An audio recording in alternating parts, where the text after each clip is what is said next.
નથી મફતમાં મળતા, એને ઋણ ચૂકવવા પડતા. આવા કન્ટેન્ટ અને ક્રિએટર નથી મફતમાં મળતા, કે આવા વિડીયો નથી મફતમાં મળતા. એના માટે 250 પેટ્રોલ બાળવા પડતા, પણ નથી મફતમાં મળતા. તો તમને કાલે જણાવ્યા પ્રમાણે જય સિયારામ, જય સિયારામ ને જય સિયારામ. તો તમને કાલે જણાવ્યા પ્રમાણે અમે નીકળી ગયા છીએ. કેવી સફર ગઈ, જ્યાં તમને ત્યાં જઈને જ જણાવીશું કેવી સફર છે. પણ ત્યાં એની પહેલા તમે જોઈ શકો છો મારી પાછળ કે અમે એક નહીં પણ આજે અમે અમારી આખી ગેંગ લઈને નીકળ્યા છીએ.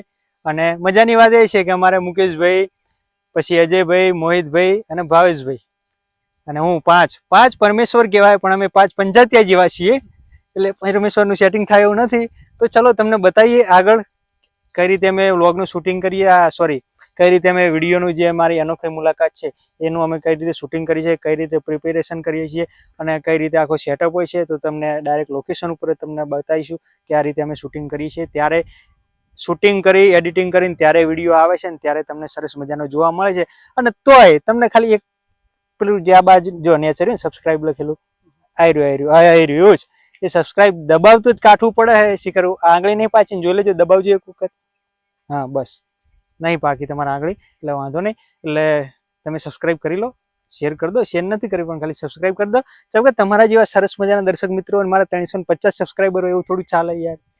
કરો થોડું યાર, સપોર્ટ કરો. તમે મારી ખાલી ચેનલ જોઈ લો તો એમાં એક દાડો પણ એવો નહીં જેમાં મેં વિડીયો નહીં મૂક્યો હોય. નાના મોટો વિડીયો છે તો થોડો સપોર્ટ કરો તો તમને સરસ મજાના વિડીયો બતાવતા થઈએ. તો ચલો મળીએ છીએ આપણે ડાયરેક્ટ તો સ્પોટ ઉપર.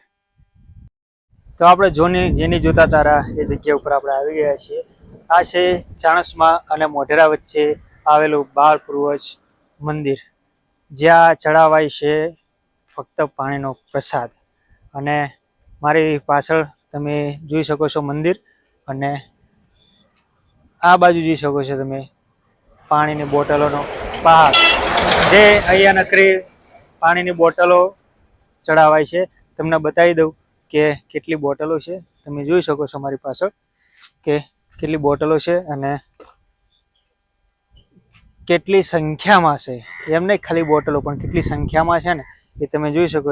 જો કોઈ લોકલ હશે તો એમના દ્વારા તમને જણાવીશું કે શું હતું અને કઈ રીતે આ મંદિર બન્યું છે. તો બતાવી દઉં તમને થોડો આખો મંદિરનો વ્યૂ.